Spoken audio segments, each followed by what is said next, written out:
Yeah mate, we'll give this a go anyway. So that's where the water comes in. It's going through 5 sediment, carbon block, and a little 1 micron in there that I just keep an eye on. You don't have to worry about that really, but it's just me being a bit pathetic. I have to struggle with the membranes. So the water's coming out of there, down there. I've got mine pumped. It just depends. You really need to feed these membranes with 40 psi. 50 psi minimum.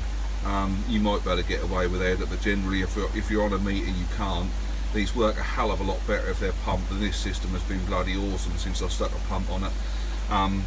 But I have to push mine quite hard because my TDS out of the tap is sort of like 550 or something, so it's got a bloody lot of work to do. So that's that. So there's the water coming out of the pump up here through this inlet solenoid valve here, and that basically turns the whole system on and the whole system off. So basically I run mine at present 2 hours on, 1 hour off, and it does that throughout the day. That solenoid valve is controlled by one of these type timers there. I've got 2 on this. That one there does the on off of the whole system, and that one there does the flush. Cheap as chips off eBay. Yeah, so there's my pressure gauge. At the minute I've turned it off so the pump's running so you can hear what I'm saying. Now your system, I would start off with, would just basically do this pipe here, would carry on up. Forget that. Sorry, forget that. Yeah, so it goes up into the top of the membrane, or the bottom, wherever you have it.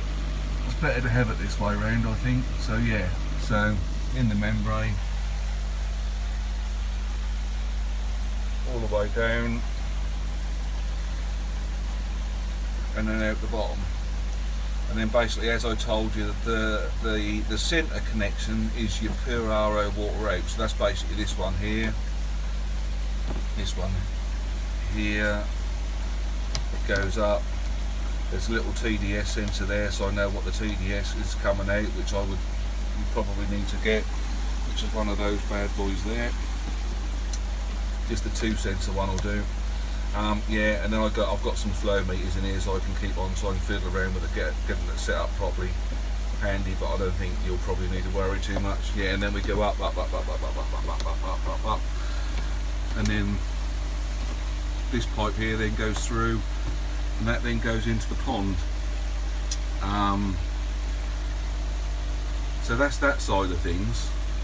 This business here,